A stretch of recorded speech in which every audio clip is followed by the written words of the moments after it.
되게 많은 사람들이 이 AI의 영향력을 체감하고 있고 두려워하고 있는 것 같아요. 근데 그 중심에는 항상 인간이 해야 하는 역할은 뭘까? 이 질문이 있는 것 같습니다. 항상 마주하게 되는 질문이 이거예요. 기계에 의해 대체되지 않을 인간의 고유한 역할은 뭐냐? 로봇에 의해서 대체되지 않을 영역 뭐가 있을까? 한때 이제 우스갯소리처럼 백완공은 대체되지 않는데 이런 얘기를 했습니다. 그러면 백완공은 대체되지 않고 돈도 많이 번대. 그러니까 우리 모두 백완공이 되어야지. 이렇게 살아야 되냐는 거예요. 우리가 대규모 실업의 위협으로 이런 것들이 다가오는 게 우리가 가장 직감하는 바로 느낄 수 있는 위협이고, 옛날에 AI가 처음 막 글 쓰고 뭐 합리적으로 뭐 통계적인 분석을 해주는 것 같고 이런 일이 막 이런 게 미디어에 막 보도가 되니까 사람들이 근데 감정은 아직 정복이 안 됐어. 그래서 교사는 학생과 교감을 하고 사회성을 길러주고 이런 걸 해줘야지. 시간이 좀 지났어요. 지금 어떠세요? AI가 은근히 사람의 감정을 잘 달래주고 정서적인 교감을 한다고 느끼는 사람이 점점 많아져요. 감정적 교류를 할 수 없다 이렇게 생각을 하니까 당장 기계를 연구하는 사람들은 어떻게 되냐면 그게 정복의 대상인 거예요. 그거를 극복하고 싶은 거죠. 안녕하십니까. 카이스트 AI 철학연구센터 김동호입니다. 저는 조금 더 함께 생각해 볼 수 있는 문제, 과연 AI 시대에 우리가 해야 하는 역할은 무엇인가, 그거 많이 두렵잖아요. 제가 이제 그 머리를 자르러 갔어요. 그 미용실에 갔는데 제가 이런 일을 하는 사람인 줄 전혀 모르세요, 그분은. 근데 이제 그분도 저한테 AI 얘기를 하시면서 AI 때문에 두렵다. 근데 미용사는 빠르게 대체되지 않을 거니까 그래도 좀 안심이 된다. 이런 얘기 하시더라고요. 그래서 되게 많은 사람들이 이 AI의 영향력을 체감하고 있고 두려워하고 있는 것 같아요. 근데 그 중심에는 항상 인간이 해야 하는 역할은 뭘까? 이 질문이 있는 것 같습니다. 그래서 이런 문제에 이런 현상을 우리가 볼 때 항상 마주하게 되는 질문이 이거예요. 기계에 의해 대체되지 않을 인간의 고유한 역할은 뭐냐?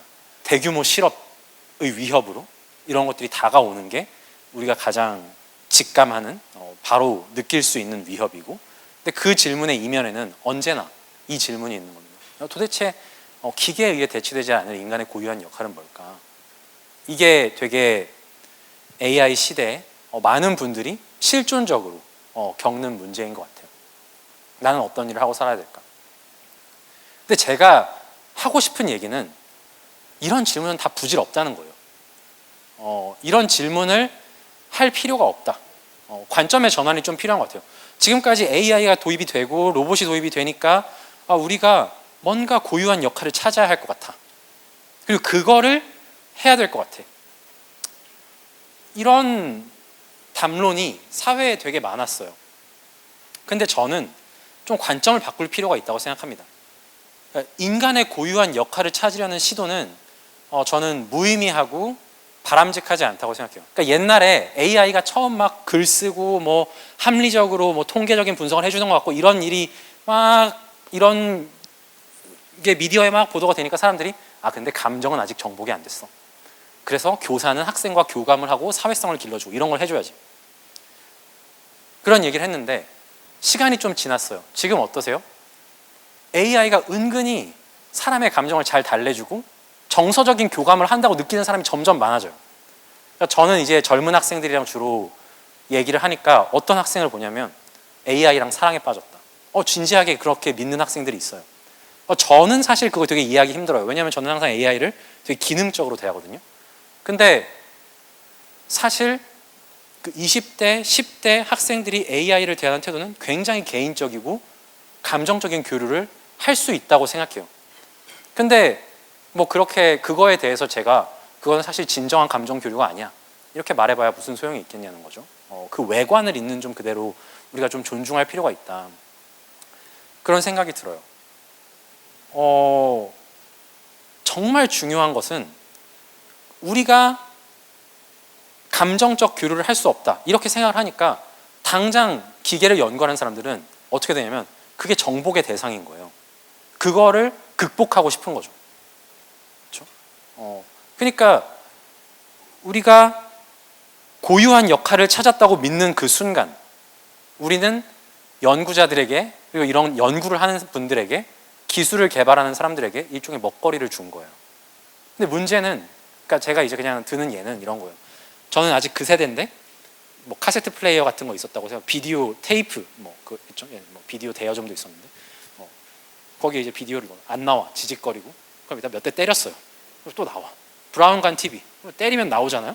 저는 제일 먼저 한 게 안 나오면 때리는 거였어요. 근데 로봇 비서 때려도 되냐는 거죠. 뭔가 안 될 것 같아요. 그렇죠? 왜 안 되냐는 거죠. 로봇에 의해서 대체되지 않을 영역 뭐가 있을까? 한때 이제 우스갯소리처럼 배관공은 대체되지 않는데 이런 얘기를 했습니다.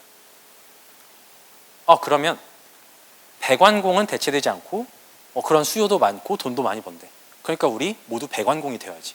이렇게 살아야 되냐는 거예요, 우리가. 그러니까 로봇에 의해서 대체될 영역, 예를 들어 뭐 변호사, 의사, 신약 개발 다 대체되니까 그건 로봇한테 다 맡기고 대체되지 않은 우리의 고유한 영역이 배관공. 뭐 이런 거니까 우린 그걸 하자는 거예요. 이런 태도로 사는 게 바람직하냐는 거죠. 이거는 제가 생각할 때는 주종 관계가 좀 바뀐 겁니다. 로봇은 우리의 삶을 편하게 해줘야 하는 도구인데 그게 아니라 로봇에게 다 맡기고 중요한 일은 그것들이 다 하고 할 수 없는 것들이 있다면 무엇이든 그걸 우리가 찾아서 한다. 그러니까 로봇이 주가 되고 우리가 종이 된 거죠. 이런 식의 삶의 태도가 저는 바람직한 것 같지가 않아요. 그러니까 인간의 고유한 역할을 찾으려는 이 시도, 그리고 대체되지 않는 그것을 찾아서 인간이 해야 된다는 그 태도, 그러니까 모종의 패배주의가 이미 작동하고 있는 거죠. 저는 이거를 좀 극복할 필요가 있다고 봅니다. 그래서 제가 하고 싶은 말은 우리의 삶의 목표가, 인간의 삶의 목표가 기계에 의해서 대체되지 않는 삶이어서는 안 된다는 거예요. 이 AI와 로보틱스가 우리의 삶을 정말 많이 바꿔갈 텐데 그때 우리의 목표가 대체되지 않는 삶이어야 할까? 되게 슬픈 일이라고 저는 생각을 합니다. 그렇게 생각을 한다면 좀 관점을 바꿀 필요가 있다. 고유한 영역을 찾으려고 노력할 게 아니라 내가 이걸 가지고 무엇을 할 수 있을까? 뭘 하고 싶을까? 그 질문을 해야 된다는 거예요. 그래서 우리가 느끼는 많은 불안은 사실 정말 많은 일이 여러 곳에서 벌어지고 변화의 속도가 생각보다 빠르다고 느끼니까 알 수 없는 거예요. 정말 뭐가 중요할지 모르겠는 거죠. 그래서 어떤 의미에서는 맞아요. 미지의 영역이에요. 대전환의 미래가. 근데 그 중요한 이유는 우리가 부분적으로는 이 미래를 만들어가는 입장에 있기 때문이라는 생각을 해야 된다고 저는 봅니다.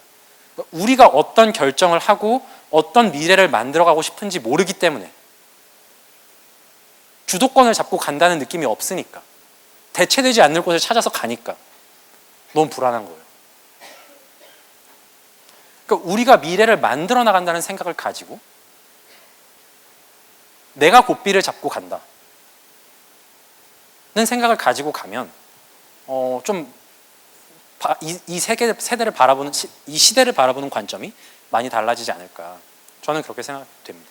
그래서 제가 하고 싶은 말은 미래에 대해 가지고 있는 불확실성, 어떻게 해야 될지 모르겠는 것, 그것은 어떻게 부분적으로 보면 나 자신, 내가 뭘 하고 싶은지 모르는 것이 가장 큰 문제다. 우리 자신에 대한 불확실성을 좀 극복할 필요가 있다. 그런 생각이 듭니다. 이 대전환의 시대에 철학의 과제는 우리의 능력, 그리고 의무, 그리고 희망을 새롭게 성찰하도록 하고 끌려가는 게 아니라 미래의 설계자가 될 수 있도록 돕는 것이다. 그래서 철학의 역할이 저는 여기에 있다고 생각이 됩니다. 철학은 우리가 미션을 설정하고 그것을 정당화하기 위한 정신적인 도구를 제공합니다. 그래서 가끔은 여러분들이 철학자들이 하는 작업이 무의미하다고 생각하실 수 있어요. 저건 되게 사변적인 거 아니야? 근데 어떻게 보면 방금 보셨지만 기술도 하나하나 작은 걸 하고 있는 것 같아요. 철학자들이 하는 것도 다르지 않습니다. 우리는 작은 문제를 하나씩 나눠서 해결하는 거고 그 문제를 다 합쳐서 놓고 보면 멀리 와 있는 거죠. 그러니까 미래를 만들어 나갈 때 한 발 한 발 나가려는, 그리고 위에서 아래로, 밑에서 위로 해서 중간에서 만나려는 노력이 굉장히 중요하다고 생각이 됩니다. 그래서 지금 우리 사회의 미션은 리더들을 양성하고 혁신하는 것이다. 그런 생각이 들고 그런 데에는 철학이 꼭 필요하다. 왜냐하면 나의 능력에 대한 이해, 사회적 책임에 대한 이해, 미래의 비전에 대한 이해, 이것들이 없이는 우리가 따라가는 건 할 수 있지만 선도하는 건 할 수 없다. 그래서 단순히 우리의 목적이 생존이 아니라 지금 주가가 많이 올라서 세계 10대 기업이니 뭐니 할 때 따라가는 역할만 하겠냐는 거죠.